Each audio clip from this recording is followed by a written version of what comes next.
Zeus is often treated like a fixed symbol of power. But that is the wrong place to start. The more interesting story is how a sky god became the face of an entire lost world of kings. Rituals, fear, and public order. Long before marble statues and textbook summaries, the Greek world was made of competing city-states, regional cults, palace memories, and old Bronze Age habits that survived in fragments. Zeus sat at the center of that changing world. His name is old. Older than the classical myths most people know. That alone tells you something important. Zeus was not invented all at once. He emerged from a deep, layered religious past that kept getting rewritten. In the myths, his childhood begins in secrecy on Crete, where his mother Rhea hides him from Cronus. The story is dramatic, but it also feels like memory of an older divine struggle over succession and legitimacy. Cronus swallowing his children is one of the most unsettling images in Greek myth. It turns power into something predatory. A force that devours the future in order to keep the present under control. When Zeus survives, the story changes from fear to reversal. The hidden child grows into the force that will overthrow the old order. Which is one reason the myth works so well as a tale of generational change. That reversal is not just family drama. It is a mythic explanation for why rule should move forward rather than harden into a prison. In this sense, Zeus becomes the god of a world that can renew itself. The war against the Titans is Zeus at his most cinematic. The older generation represents raw cosmic force, while Zeus and his allies represent a more organized heaven. A world where power is arranged instead of merely unleashed. The thunderbolt is the perfect symbol for that transition. It is sudden, visible, impossible to ignore, and it makes abstract authority feel physical. One flash tells the whole story of divine command.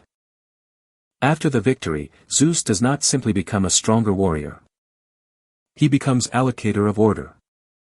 Sky above, sea below. Underworld beneath. That division is how myth makes the universe legible. This is why Zeus matters culturally. He is not just a character in a story. He is the framework for how Greek people imagined authority, hierarchy, and the structure of reality itself. At Olympia, Zeus was not a remote abstraction. He had a major sanctuary, festivals, sacrifices, and one of the most famous cult sites in the ancient world. Power became visible through ritual. That sanctuary was a statement. Cities came together in the name of a god who stood above them. Even though they still competed, argued, and made war. Shared worship created a momentary political peace.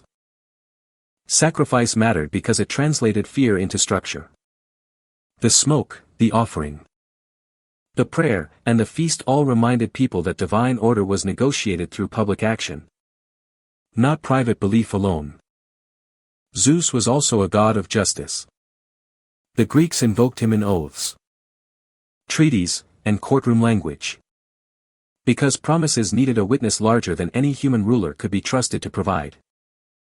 That makes Zeus feel surprisingly modern. We still live in systems that need witnesses, rules, and symbols of legitimacy. The names change, but the problem of trust never really goes away. He was also Zeus Xenios, protector of guests. Hospitality in the ancient world was not a soft ideal.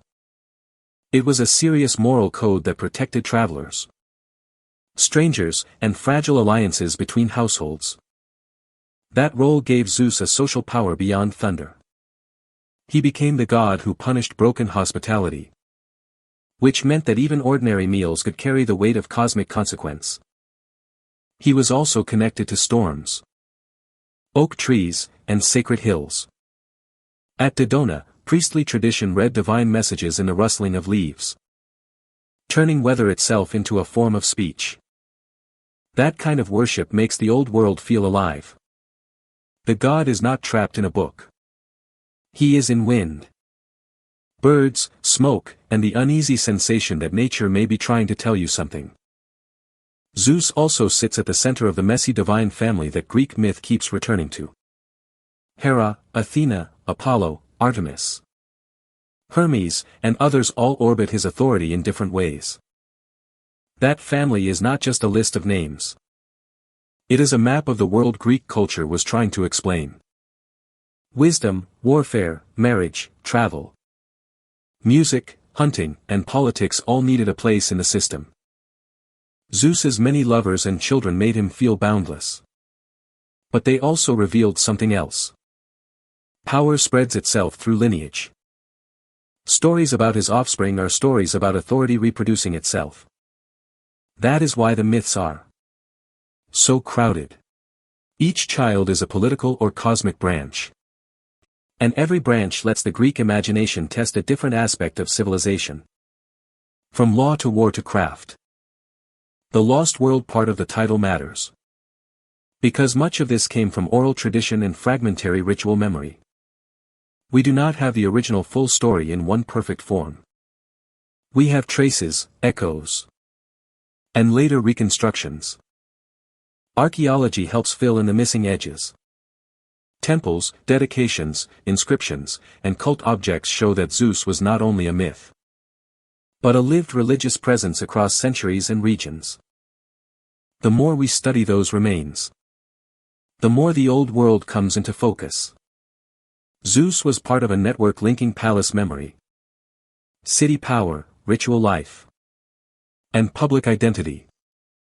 Later Greek writers turned Zeus into the obvious king of the gods. But that final image was only one stage in a much longer evolution. He survived because he could absorb older meanings without losing his core shape. That adaptability is a clue to why he endured. Zeus could be father, ruler, storm, judge, guest protector, and cosmic enforcer all at once. Few divine figures can carry that much symbolic weight. And yet the myths never make him simple. He is powerful, but also compromised. Authoritative, but also reckless. The guarantor of order. But still a figure shaped by desire and force. That tension keeps him human enough to remember.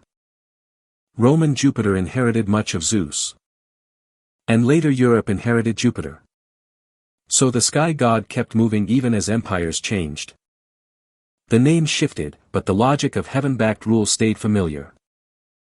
That continuity tells us something important about power itself. People keep building sky gods because they need a way to explain why some authority feels larger than any one ruler or city. For modern audiences, Zeus still works. Because the core drama is recognizable. A hidden child survives a violent old order, rises into authority, and then tries to hold a world together with symbols and force. That is the real lost world.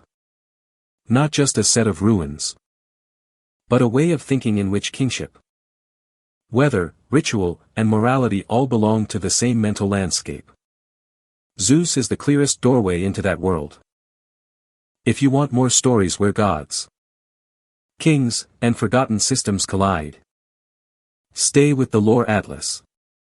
We keep excavating the old world one legend at a time.